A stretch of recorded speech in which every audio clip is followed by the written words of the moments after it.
আমরা প্রতিদিনের ন্যায় আজকেও কোরআন শিক্ষার ক্লাসে বসছি। আলহামদুলিল্লাহ। আজকে সরাসরি কোরআনের আলফাজ আমরা শিখবো না। কোরআনে যে একটা শিক্ষা, নামাজের শিক্ষা, সেই নামাজের শিক্ষার কিছু অনুশীলন আমরা করব। আমাদের এখানে ওলামায়ে কেরাম আছেন, অনেক বড় বড় বুজুর্গরা আছেন, যারা আপনাদের এতদিনের এই ক্লাসগুলোকে অবজারভেশন করতেছে, দেখতেছে, তারা খুব খুশি, আপনাদেরকে খুব দোয়া দিচ্ছে। এত ব্যস্ততার মধ্যেও যে আপনারা সময় বের করে আল্লাহর কোরআন শেখার জন্য এই যে আপনাদের চেষ্টা প্রচেষ্টা, এই যে আপনাদের সময়ের খরচ, এটা তারা খুব দোয়া দিচ্ছে যে আল্লাহ পাক আসলে এই সময়ও তারা যখন মানুষ দুনিয়া অন্বেষণের জন্য ব্যস্ত, তখন তারা দিন শিখাতে ব্যস্ত। আলহামদুলিল্লাহ। এই যে দিন শিখবে, এখন অনেক মানুষ ঝরে নাই। আমরা মনে করছিলাম অনেক ঝরে যাবে, অনেকে ঝড়তে শুরুতে ছিল, এটা ঝরা বলে না। আবার অনেকে এখন ঝরে যাবে যাবে একটা ধাপ, কারণ এই টাইমে কাস্টমার বেড়ে গেছে। এক ব্যবসায়ী ভাই বলতেছে যে 3 দিন আমরা ক্লাসটা করি, ঘটনা করবে এই 3 দিন এখন কাস্টমার বেড়ে গেছে, দিনটা একটু চেঞ্জ করা যায়। আবার যে আপনি শুনতেছেন, আপনি আমার বলেন না যে চেঞ্জ করবো, এটা বলতেছি ঠিক। এখন যেরকম রবি, মঙ্গল, বৃহস্পতি হয়, আমি যদি শনি, সোম, বুধ করি, দেখবেন তখন কাস্টমার আরো বাড়ছে। কথা কি বুঝতে পারছেন? এই জন্য আপনাকে হিম্মত করতে হবে যে আমার কোরআন ক্লাসের টাইমে আমার পৃথিবীর যত কাজ থাকুক, সমস্ত কাজ বাদ আল্লাহর কাজটাই আগে। এরকম হিম্মত যদি আমি করতে পারি, লেবু চিপ দিলে যেরকম টক বের হয়, ঠিক আজরাইল যখন আমার জান কবজ করবে, তখন আমার কোরআনের বন্ধ বের হবে, কোরআনের ঘাম বের হবে। প্রত্যেকটা জিনিসের একটা আসর আছে, একটা প্রভাব আছে। এই জন্য আমরা নামাজ শিখবো, ঠিক আছে ইনশাআল্লাহ। সত্যি করে বলবেন, আজকে ফজরের নামাজ জামাতের সাথে পড়ছেন কে কে? মাশাআল্লাহ, হাত নামা। পরের নাই কে কে? হাত। আপনাদের জন্য কিছু সুসংবাদ দিব আমি, অসুবিধা নেই, মন খারাপ করে না। দেখেন, হাত নামা। নামাজ পড়ছি জামাতের সাথে। নামাজ পড়ছি জামাতের সাথে। আল্লাহর নবীর পৃথিবীতে আগমনের মেন একটা উদ্দেশ্য ছিল জামাত কায়েম করা। এই যে ওলামায়ে কেরাম আছে, জিজ্ঞেস করে, নামাজ পড়া না, নামাজ পড়ার কথা বলা হয়, নামাজ কায়েম করতে বলা হয়েছে। নামাজ কায়েম মানে কি? এখন আমরা যারা এখানে বসে আছি, সবার গায়ে পোশাক আছে না? জামা, কারো গায়ে গেঞ্জি, শার্ট, পোশাক আছে না? আছে। সমাজে এই পোশাকটা কায়েম। এই কারণে যদি কোনো বিবস্ত্র মানুষ যদি আমাদের মসজিদে ঢুকে, আমরা কি তার ইস্তেকবাল করবো? না, তাকে আমরা বের করে দেব। তারা জন্মদিনের পোশাক পরে মসজিদে আসা যাবে? যাবে। আমাদের সমাজে পোশাক পরা এটা কায়েম হয়ে গেছে।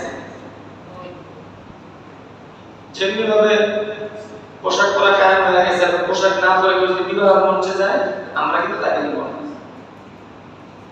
আমাদের পরিবারের কেউ যদি পোশাক ছাড়া রাস্তায় বের হয়, এটা আমরা মানব না। পোশাক ছাড়া কোনো মানুষ যদি দোকানে কিছু কিনতে চায়, তার কাছে মানুষ বিক্রি করবে। এরকম সর্ব জায়গায় আমরা যদি পোশাক ছাড়া আনাগোনা করি, কেউ এটা মানবে না। মানবে? কারণ পোশাক সমাজে কি আছে? বলে না, কি আছে? বলে না। ঠিক তদ্রূপ ভাবে আমাদের হওয়া উচিত ছিল, যে ব্যক্তি নামাজ পড়বে না, তার সাথে কোনো লেনদেন নেই, কোনো উঠা বসা নেই,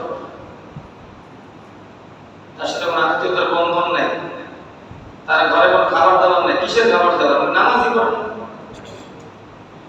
কিন্তু দেখা গেছে নামাজ না পড়লে কি, তার কাছে বান্ডিল আছে, অ্যাকাউন্টে ব্যালেন্স আছে,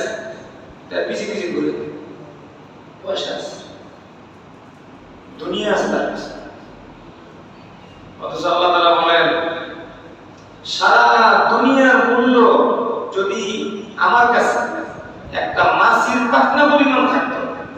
মাছির পাখনার কোনো দাম আছে নাকি আমার কাছে? আল্লাহ বলেন যদি মাছির পাখনা পরিমাণ দাম দুনিয়ার মূল্যটা আমার কাছে থাকতো, একজন বেঈমানকেও আমি এক গ্লাস পানি খাওয়াইতাম।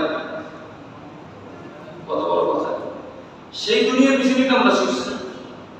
এই জন্যই তো হালালকে হারাম বানায়, হারামকে হালাল বানায় একাকার করে ফেলেছে। দিনকে রাত, রাতকে দিন বানায় আমরা ছুটতেছি দুনিয়ার পিছনে, যে দুনিয়াটার দাম আল্লাহর কাছে মাছের সমান না। একটা মাছের সমান। এই জন্য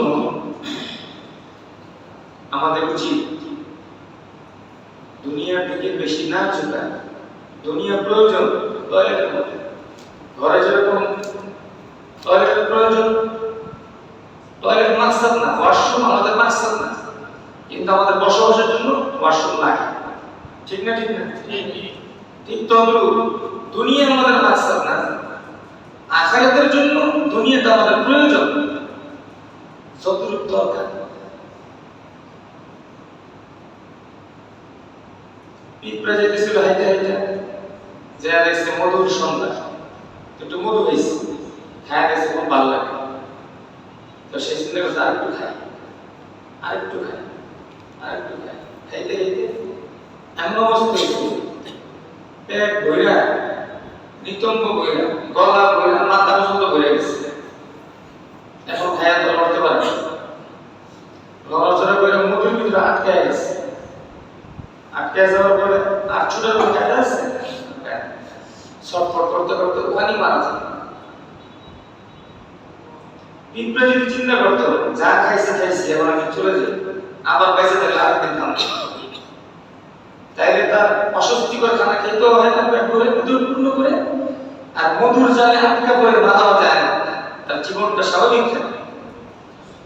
আমাদের জীবন যেন ওই লুবি পিঁপড়ার মতো না, দুনিয়া দুনিয়া দুনিয়া দুনিয়া, সকালেও দুনিয়া, দুপুরেও দুনিয়া, বিকেলেও দুনিয়া, রাতেও দুনিয়া, ঘুমের ভিতরেও দুনিয়া, খাবারের ভিতরেও দুনিয়া, শ্বশুর বাড়িতে দুনিয়া, নিজের বাড়িতে দুনিয়া। এই দুনিয়া মধুর ভিতরে মধু খাইতে খাইতে যদি আমাদের উদর পূর্ণ হইয়া এই অবস্থা হয় যে আমি আর বাঁচলাম না, তাহলে তো আমার হালাক, আমি ধ্বংস হয়ে গেলাম। লোভী পিঁপড়ার মতো হওয়া যাবে। দুনিয়া যত প্রয়োজন অতটুকু। ওয়াশরুমে যাবে মানুষ, ওয়াশরুমে যখন ঢুকে কাজটা কার্যক্রম শেষ করার পর সে বের হয়ে যায়। এমন করে না যে এত সুন্দর ওয়াশরুম, যা প্রয়োজন সারছে একটু ঘুমায় নি, অথবা একটু খাওয়া দাওয়া করে নি, এই কাজ কেউ করে? কোনো জ্ঞান মানুষ এই কাজ করে। এই জন্য ভাই, নিজের জীবনটা যদি উপভোগ করতে চান, তাহলে আল্লাহর বিধিবিধানের ভিতরেই এটা উপভোগের রাস্তা আছে। ফজরের নামাজ জামাতে পড়বেন, দেখবেন মেজাজটা ফুরফুরা থাকবে, আপনার দিল দিমাগ স্বচ্ছ থাকবে, সুন্দর থাকবে। যখনই আপনি জামাতের সাথে ফজরের নামাজ পড়বেন, সাথে সাথে আল্লাহর পক্ষ থেকে একটা সুসংবাদ, যে ব্যক্তি ফজরের নামাজের জামাত পড়ার জন্য নিজের ঘর থেকে ওযু করে বের হলো, সে কেমন যেন হজের উদ্দেশ্যে ইহরাম থেকে রওনা হয়। কি বয়ান! সুবহানাল্লাহ। আরেক হাদিসে বলছে, যে ব্যক্তি ফজরের যে ব্যক্তি অন্ধকারে মসজিদে আনাগোনা করে, সাহাবীদেরকে বলেন আল্লাহর নবী যে তুমি সুসংবাদ দান করো, আল্লাহ তাআলা কিয়ামতের ময়দানে তাকে পূর্ণ নূরের সুসংবাদ দান করবে। সুবহানাল্লাহ। দুনিয়াতে অন্ধকারে মসজিদে আসবেন, জামাতে শরীক হবে, কিয়ামতের অন্ধকারকে দূর করে আল্লাহ তাআলা পূর্ণ আলোর ব্যবস্থা করে দিবেন। সুবহানাল্লাহ। যে ব্যক্তি ফজর নামাজ জামাতে পড়ে, অর্ধেক রাত ইবাদত করলে যে সব, ওই সব আল্লাহ তাআলা তার আমলনামা দান করবে। সুবহানাল্লাহ।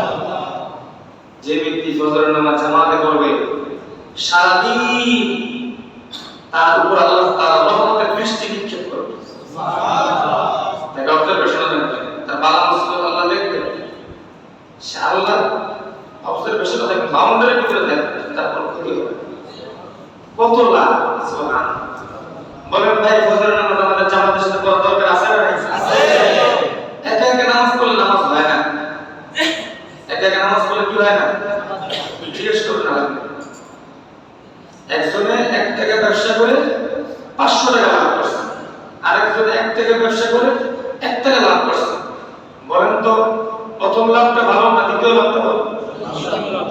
আপনারা বলেন 1 টাকায় 500 টাকা লাভের তুলনায় 1 টাকা লাভ করা এটা কোনো লাভের কথা না করে? ঠিক তদ্রুপ আপনি যখন জামি মসজিদে এসে নামাজ পড়বেন, আল্লাহ তাআলা 1 রাকাতে 500 টাকা সওয়াব দান করবেন। ওই নামাজ যখন ঘরে পড়বেন, না সূরা কারিমটা ঠিক, না রুকু সাজদা ঠিক, না দোয়া কালামটা ঠিক, তারপর আবার একা নামাজই দেখা গেছে না। এইজন্য আমাদের নামাজটা আমাদের জীবনের একটা সম্পদ মনে করুন। পারবো না ইনশাআল্লাহ? নামাজের ভিতরে মোটামুটি 5টা কাজ আছে। কয়টা কাজ? 5টা। একটা হলো আমি কিভাবে সুন্দর করে দাঁড়াবো, 2 নম্বর কিভাবে রুকুটা আমার সুন্দর করবো, 3 নম্বর সিজদা কিভাবে দিব, 4 নম্বর বসবো কিভাবে। হ্যাঁ, এই যে 4টা কাজ, এটি মোটামুটি কাজ। এরপর ভিতরে তো সূরা কেরাত এগুলো আমরা শিখতেছি ইনশাআল্লাহ।